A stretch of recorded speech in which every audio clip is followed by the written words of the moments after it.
started my graduate level or my undergraduate education just as we were transitioning to these new state standards, and so I utilized the resources at school to look into it. I was just curious, you know, what am I getting into? I was fortunate in knowing that I was going to be a teacher when I started going back to school at PCC. So everything that I did, I was trying to use all my resources to understand the game I was about to get into. And what I came to understand about this testing, so the Common Core State Standards is, it has a long history. It goes all the way back to the Reagan administration.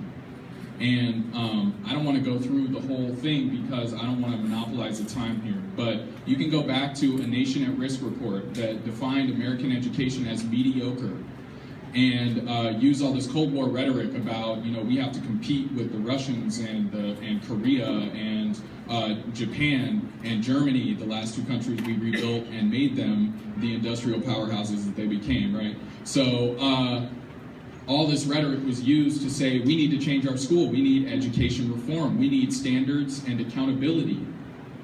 And who was leading this?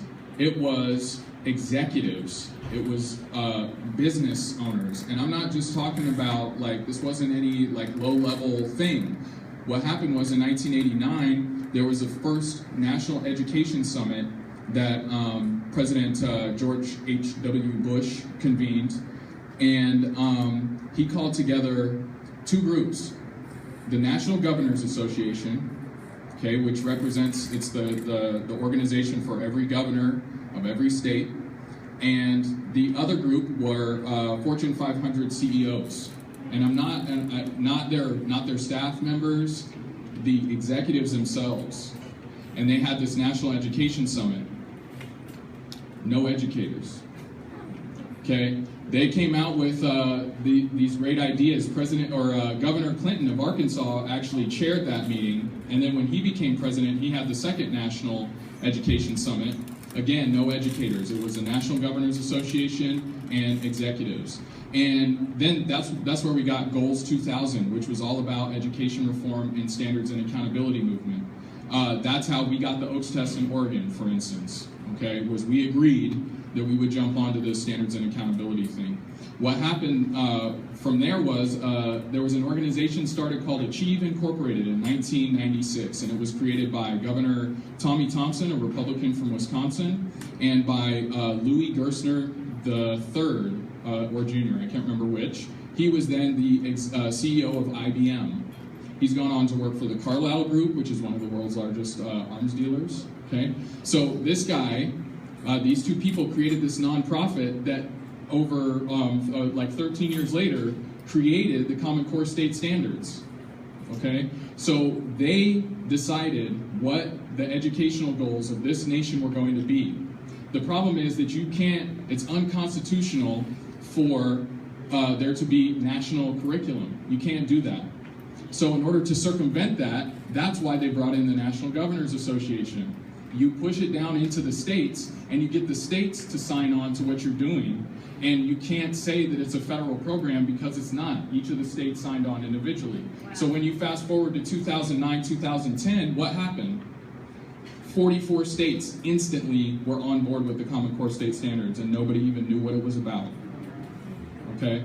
So this whole thing is a corporatized agenda to take control of education and to centralize the program in order to create, as I said, workers, one way or another. If you don't fit the system, we'll put you in a cage and we'll make you do the work anyway.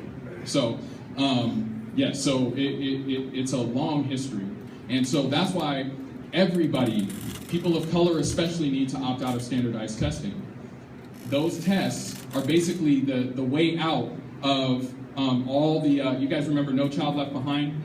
Okay, so No Child Left Behind was the stick. Every single school was supposed to be at what they called adequate yearly progress by last year. 100% of the almost 100,000 schools in this country. Every one of them, no matter how many poor kids you had, no matter how underfunded you were. And if you didn't meet adequate yearly process, you could get shut down, everybody fired, and they reconstitute the building, or they give it over to a private charter corporation, okay, to run that school. So Then 2009 comes around, everybody's like, man, this No Child Left Behind thing is crazy. Obama's like, oh, but wait, we got Common Core state standards. If you sign on to the standards, we'll take away all the stick of No Child Left Behind. So that's how we get ourselves into this situation. But it's still a racist test, and it's still going to show the same outcomes that we've been looking at for the last 25 years. It's not going to change. We're going to continue to see a gap because we haven't paid down. It's not an achievement gap, it's an education debt.